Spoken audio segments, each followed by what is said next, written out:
Fui interno en Nickelodeon Studios durante el 2005 para obtener mi título en animación. No me pagaban, de hecho la mayoría de las pasantías no son pagadas, pero tuve algunas experiencias más allá de la educación.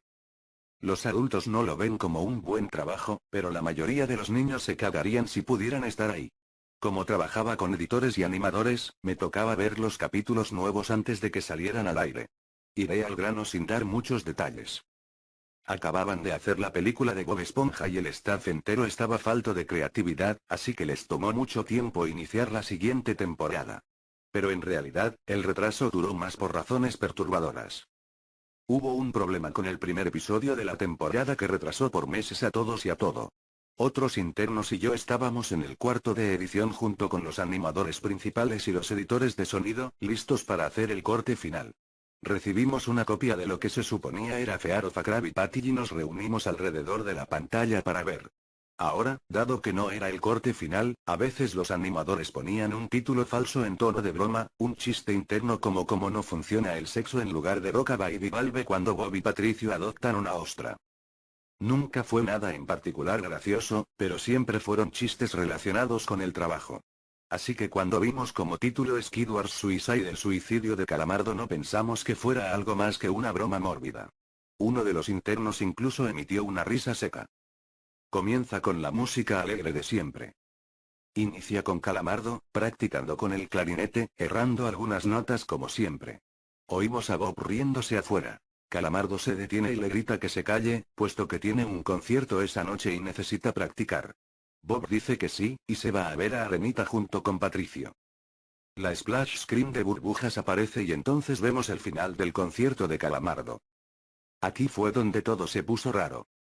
Al estar tocando, algunos cuadros se repitieron una vez, pero el sonido no en este punto el sonido ya está alineado a la animación, y eso no era común, pero entonces deja de tocar, el sonido termina como si nada hubiese pasado. Hay murmullos en la multitud antes de que comiencen a abuchearlo. No eran abucheos de caricatura comunes en el show, se podía escuchar malicia en ellos. Calamardo estaba visible de pie, nervioso y viéndose asustado. La imagen cambia, esta vez hacia el público. Bob Esponja está en el centro, y también abuchea, comportándose muy diferente a como lo hace siempre. Lo más raro de todo, es que todo el mundo tiene ojos hiperrealistas. Muy detallados. Claramente no fotos de ojos reales, pero algo un poco más real que CGI. Las pupilas rojas. Algunos nos miramos entre sí, obviamente confundidos, pero como no éramos los escritores, nunca nos preguntamos cómo le atraería eso a los niños. La toma cambia, Calamardo sentado en la orilla de su cama, viéndose muy mal. Por su ventana se ve la noche, así que es poco después del concierto. La parte más aterradora es que en este punto, no hay sonido. Literalmente. Ni siquiera el sonido de los speakers en la habitación. Como si estuviesen apagados, aunque estaban trabajando perfectamente. Calamardo solo estaba ahí, sentado y parpadeando en silencio como por 30 segundos, entonces comenzó a llorar. Sonaba como una pequeña brisa a través de un bosque. Luego se cubrió la cara y lloró en silencio por un minuto, mientras el sonido poco a poco comenzó a intensificarse. La pantalla poco a poco comienza a acercarse a su rostro. Por poco, me refiero a que solo es notable si miras las tomas con 10 segundos de diferencia. Su llanto se vuelve más fuerte, lleno de dolor e ira. La pantalla se deforma, como si se doblara sobre sí por un segundo antes de volver a la normalidad. El sonido leve como de viento se vuelve más intenso y más severo, como si hubiese una tormenta. La parte tétrica es que este sonido y el llanto de Calamardo suena demasiado real, como si el sonido no viniera de los speakers, como si estos fueran agujeros y el sonido viniese de otro lado. Aun si el estudio tiene un buen equipo de sonido, no tienen el equipo necesario para producir sonido de esta calidad.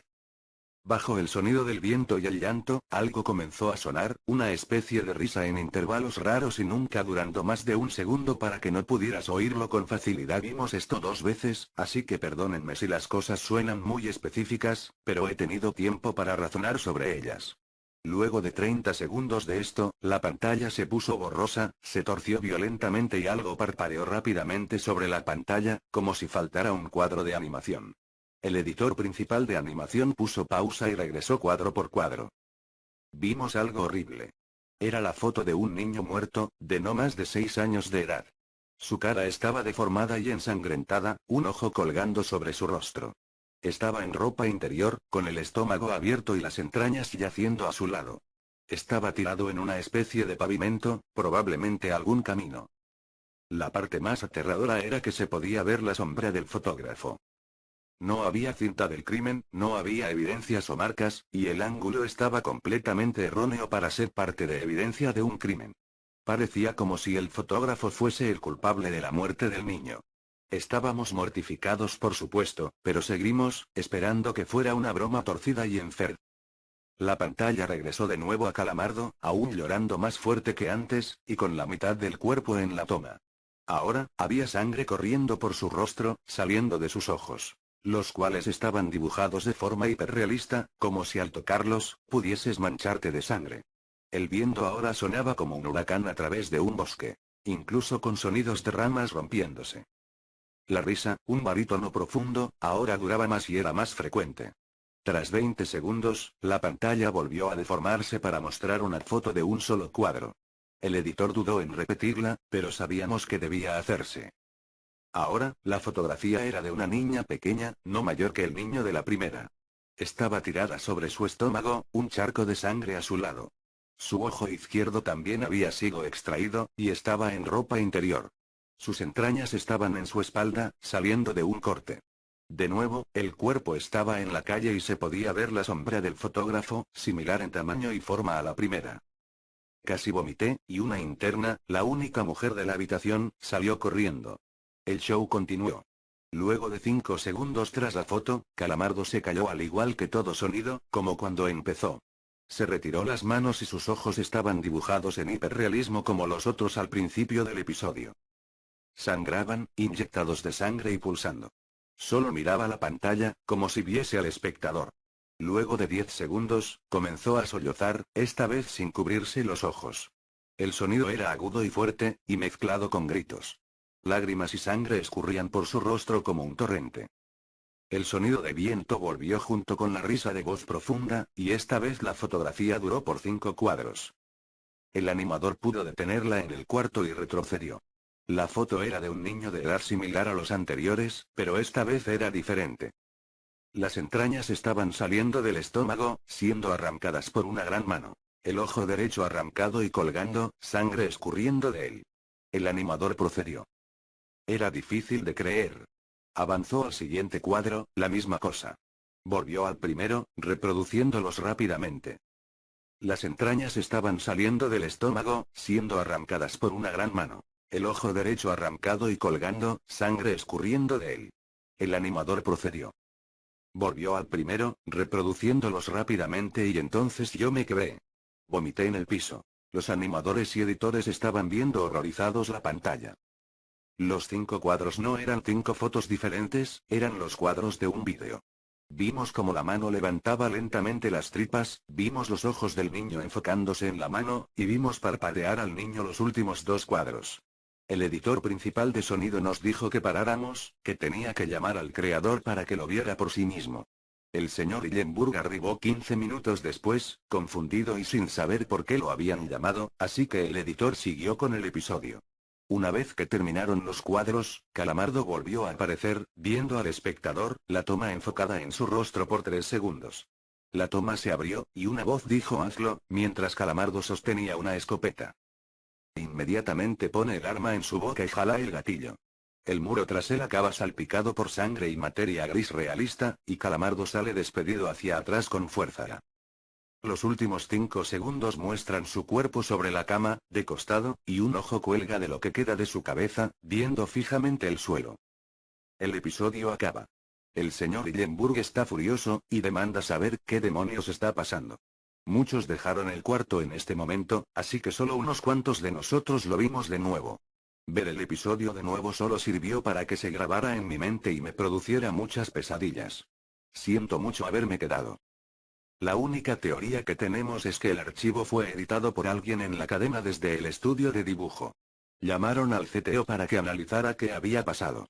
El análisis del archivo muestra que le grabaron material nuevo. Y por más que intentamos averiguar qué había ocurrido, no logramos encontrar nada.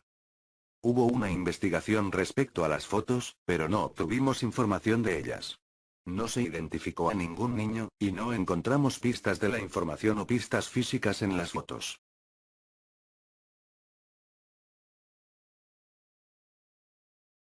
El día que conocí a Mary, un día de verano de 2007, realmente terminé hablando con una puerta. Bueno, más que hablar con una puerta, escuché los sollozos y las plegarias que venían del otro lado de esa puerta. Hablé con Terence, el esposo de Mary, durante 15 largos años. Mary aceptó verme porque a mi edad era imposible que trabajara para algún periódico y en realidad, yo no parecía otra cosa que un estudiante obsesionado con algunos temas, ocupado en su carrera y, si todo salía de acuerdo al plan, esperanzado en escribir algunas piezas de ficción, en algún momento. Y eso era todo lo que yo era. Obtuve la dirección de su casa y acordé visitarlos en un fin de semana en el que yo estaría en Chicago visitando a una tía. Terence me recibió, Mary se había encerrado en su habitación. Acampamos junto a la puerta durante media hora. Terence intentó calmarla, convencerla de que saliera, pero fue inútil. Me entretuve tomando notas desde el banquillo en el que el marido me instaló. No quise dar la entrevista por perdida y traté de escuchar la discusión, captar algún dato. No logré entender mucho de lo que Mary dijo, estaba histérica y no paraba de repetir algunas cosas sobre sus pesadillas. Tras varios intentos, Terence tiró la toalla y se disculpó conmigo.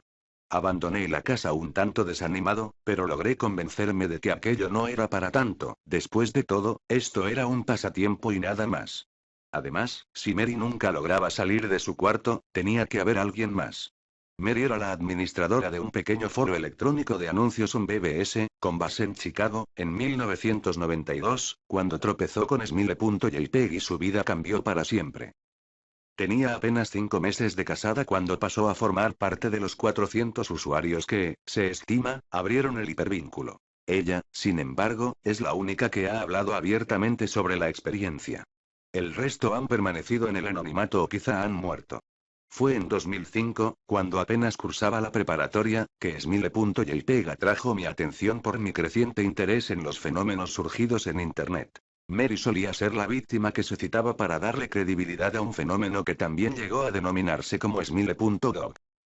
Lo que más me atraía era el absoluto silencio en Internet sobre la cuestión, la gente familiarizada con los rumores y dispuesta a hablar sobre ellos los consideraba apenas un hoax, pues incluso dedicando algunas horas a la tarea, es imposible encontrar la imagen.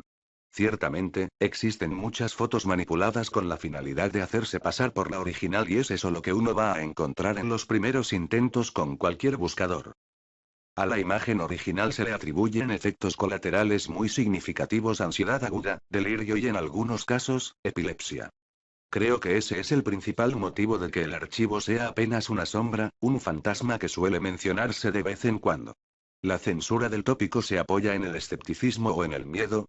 Ni Smile.jpg, ni Smile.doc son mencionados en Wikipedia, aunque virales más escandalosos como goatseello.jpg o 2girls1cup, cuentan con su propia entrada. Asimismo, cualquier intento de subir una contribución referente a Smile.jpg, es sistemáticamente eliminada por cualquiera de los múltiples administradores de la enciclopedia en línea. Al parecer, ya se hablaba de Smile.jpg en los remotos tiempos de Usenet, e incluso existe una historia muy persistente sobre un hacker que en 2002, inundó los foros de sátira y humor de Something Awful con la imagen, volviendo epilépticos a casi la mitad de su público. Se cuenta también, que para finales de la década de los 90, una cadena circuló vía email con el asunto. Sonríe, Dios te ama.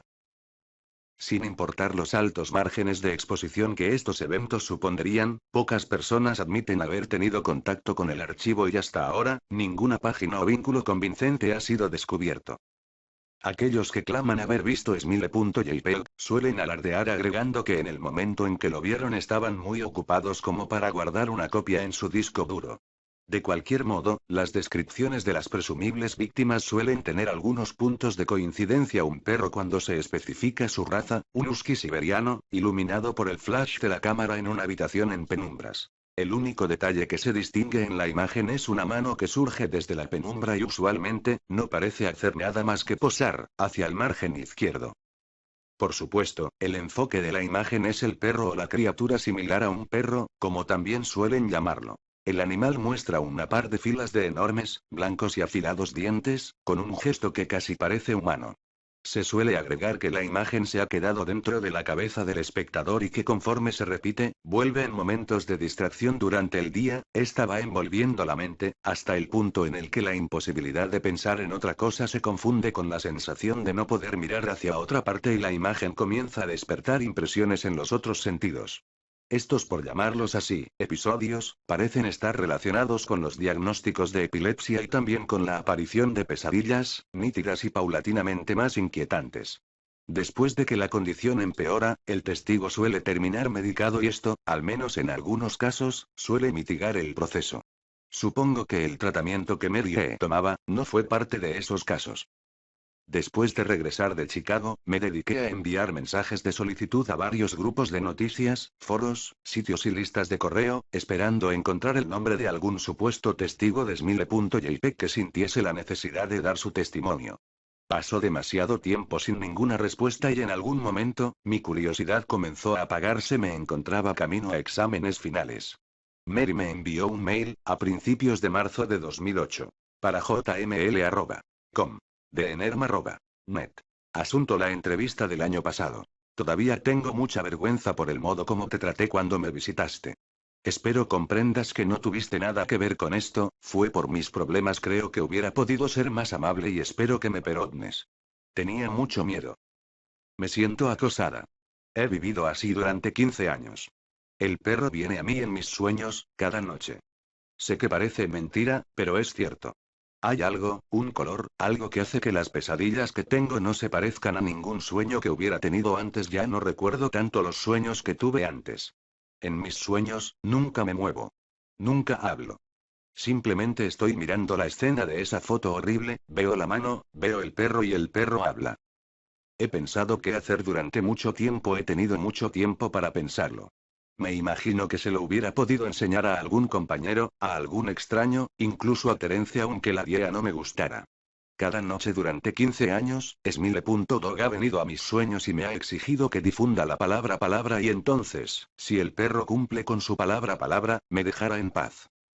Lo que me detiene es pensar en lo que haría si me miente y si no la cumple. Y si todo se pone peor después de que lo obedezca, entonces ¿qué? Así que nunca le he hecho caso. Durante 15 años mantuve el disquete escondido entre mis cosas. Todas las noches viene y me exige que difunda su palabra. Pero yo he aguantado.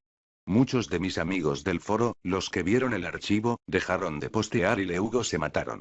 Otros simplemente desaparecieron y no supe más de ellos. Son los que más me preocupan. ¿Qué decidieron? ¿Le hicieron caso?